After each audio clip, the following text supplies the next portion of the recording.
2% 3% growth के ऊपर आप मुल्क नहीं चला सकते। ये क्रिटिकल पॉइंट है, ये गिर रहे हैं, आप रोकें इस चीज को। अच्छा 3% से काम नहीं चलेगा। अभी खबर आई है कि इंडिया की लेटेस्ट स्टेटिस्टिक्स 8%, 8.1% का रेट इस दफा इंडिया दिखा रहा है। लेकिन इंडियन इकोनॉमी का जो ग्रोथ रेट है वो 8.2 पे कैसे पहुंचा? हाँ, लार्जेस्ट इकोनॉमीज में, fastest growing economy in the world जी, ये उनको मिल गया है इनाम फ्रॉम द इंटरनेशनल कम्युनिटी। और यहाँ ये है कि ये एडवांस कंट्रीज के अंदर कैश ट्रांजैक्शंस दिन ब दिन खत्म हो रहे हैं जी। Everything is card, is electronic, is all accounted. India क्या हासिल करेगा इससे, उस वक्त जब पुतिन को कोई बुलाना ही नहीं चाहता, तो उसका जो ग्रोथ रेट है वो हाईएस्ट और फास्टेस्ट एक्सेलरेट हुआ है 8.2% तक। मेरे ख्याल में एक बहुत बड़ी अचीवमेंट है। और मेरे ख्याल में क्योंकि इस वक्त अगर देखा जाए तो दुनिया भर की इकोनॉमी जो है वो श्रिंक हुई है, लेकिन इंडियन इकोनॉमी का जो ग्रोथ रेट है वो 8.2 पे कैसे पहुंचा? वहां पर तीसरी टर्म के लिए प्राइम मिनिस्टर है जी नरेंद्र मोदी साहब। मतलब ये 2025 में वो 2024 में उनके यहाँ भी इलेक्शन हुआ था और हमारे यहाँ भी इलेक्शन हुआ। क्या फर्क क्या है वो थोड़ा सा आपको बताने की कोशिश करूंगा कि ऐसी क्या चीजें की उन्होंने जो ये ग्रोथ रेट है उनका, हम मुश्किल से 1.5 और 2% ग्रोथ तक जा रहे हैं, लेकिन उनके यहाँ जो ग्रोथ रेट है वो ये है। अच्छा, एक तो ये चीज आपको बतानी है कि इसमें वहां के जो प्राइम मिनिस्टर हैं उनका क्या मतलब एक रोल है, बताना पड़ेगा कि बहुत इंपॉर्टेंट है उनके जो प्राइम मिनिस्टर नरेंद्र मोदी साहब हैं उसको। और फिर अगर हम पाकिस्तान के हालात देखें तो क्या ऐसी चीजें वो लोग करते हैं जो हमने नहीं की या हम नहीं कर पाए या हम नहीं कर रहे हैं, जिसकी वजह से आज भी हम IMF के लोन्स में फंसे हुए हैं, हमारा ग्रोथ रेट एक्सेलरेट नहीं हो रहा, मतलब इकोनॉमी ग्रो नहीं कर रही। क्या वजूहात हैं इसकी? इस पे तो हमने बात करनी है, लेकिन मुझे बड़ी एक हैरानगी हुई इस खबर के साथ कि दुनिया भर में ये खबर चल रही कि 8.2% ग्रोथ रेट है। हमारे पाकिस्तानी मीडिया में भी मुझे खबर मिली, वो यकीनन वो भी शेयर करूंगा आप लोगों के साथ कि वो क्या है। कहते कि जी IMF ने इंडियन इकोनॉमी को सी ग्रेड कह दिया, सी ग्रेड करार दिया। और क्यों किया है वो भी आपको मैं डिटेल्स बताता हूं।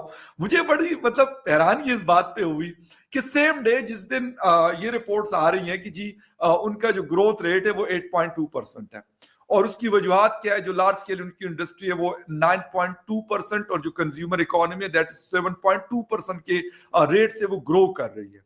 जो डोमेस्टिक कंजम्पशन है वो बड़ी है, इसका मतलब ये है कि वहां पे पॉवर्टी कम हो रही है और लोगों के पास परचेजिंग पावर बढ़ रही है, जिसकी वजह से लोग मजीद चीजें खरीदने की ताकत रख रहे हैं, इसलिए उनकी इंडस्ट्री ग्रो करी। बावजूद इसके कि पाकिस्तान के साथ मई में उनकी जंग हुई उसका अगर देखा जाए एक मुश्किल फेज होता है, कोई भी मुल्क जंग लड़ रहा हो, बेशक 1 दिन हो, 2 दिन हो, 4 दिन हो, 5 दिन हो, लेकिन मार्केट जो है वो हिलती है।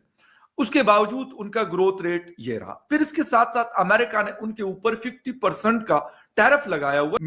मुझे हंसी इस बात पे आ रही है कि जहां का ग्रोथ रेट 8.2% हो, और ये नहीं कि ये मैं खबर आपको इंडियन मीडिया से बता रहा हूं, बिलीव मी कि ये राइटर्स की स्टोरी है, और बेशक कोई भी इसको देखना चाहता है तो राइटर्स की 1 दिन पुरानी मतलब ये आज की सुबह की स्टोरी है कि India post fastest growth in 6 quarters. अब सुने जरा, 6 क्वार्टर का मतलब है कि लास्ट 18 मंथ से 1.5 ईयर से वो ये ग्रोथ जो है वो उन्होंने मेंटेन किया हो, बल्कि उसको एक्सेलरेट वो कर रहे हैं। लेकिन हमारे यहाँ क्योंकि हम कोशिश करते हैं कि रंग में बांग डाल दें, हमारी अपनी इकोनॉमी की क्या हालत है वो तो आपको बिल्कुल बताऊंगा मैं, वहां के हुकूमत के क्या क्या रोल है इसमें, खासतौर पे उनके प्राइम मिनिस्टर मोदी साहब का बिल्कुल क्रेडिट जाता है उनको।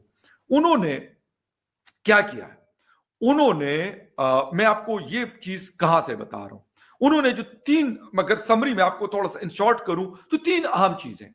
India growth driven by consumer spending, export front loading. दूसरा, government sees demand easing inflation to support growth. ये दूसरा उनका वो फैक्टर है जिसकी वजह से उनकी इकोनॉमी तेजी से ग्रो कर रही है। Manufacturing output up to 9.1%, private consumption rose to 7.9%।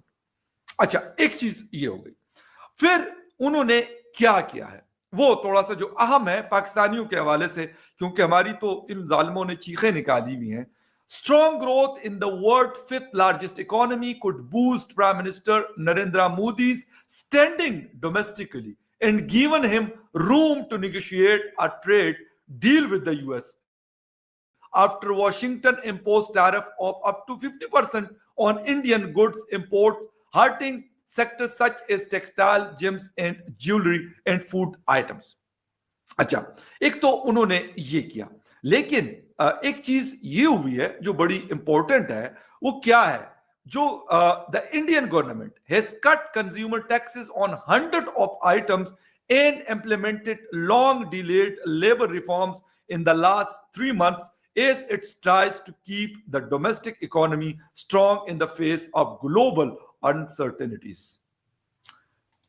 ये सोचें कि दुनिया की इकोनॉमी श्रिंक हो रही है, दुनिया के अच्छे ममालिक के जो ग्रोथ रेट है वो डाउन हो रहे हैं, इंडिया का बूस्ट हो रहा है। और रीजन बेसिकली आपको समझाने की कोशिश कर रहा हूं।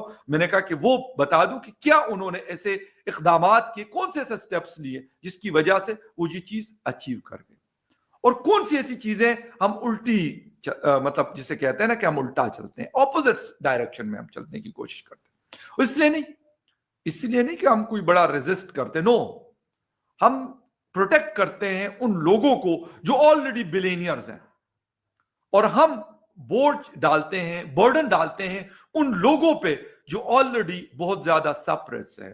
हाल ही में इंटरनेशनल मॉनेटरी फंड की रिपोर्ट के मुताबिक भारत दुनिया की सबसे तेजी से ग्रो करने वाली इकोनॉमीज की लिस्ट पे नंबर 1 बनी हुई है, और भारत ऐसा पिछले कई सालों से लगातार करता चला आ रहा है। और दुनिया भर में जहाँ एक तरफ रिसेशन और मंदी का हालात चल रहे हैं, और दुनिया भर की जो बड़ी इकोनॉमीज़ हैं और जो मीडियम इकोनॉमीज़ है वो श्रिंक कर रही हैं, ऐसे समय में भारत की इकोनॉमी बढ़ रही है, जिससे भारत को एक बहुत ही बड़ी सॉफ्ट पावर मिलती है।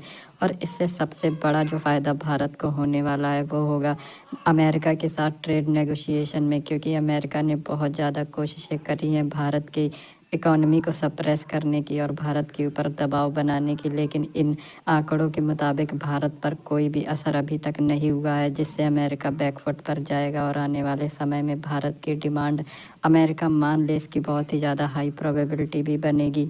ऐसी स्थिति में भारत बहुत ही ज़्यादा पावरफुल हो जाएगा, जो कि भारत के एडवर्सरीज़ के लिए एक बुरी खबर है, खासकर पाकिस्तान के लिए।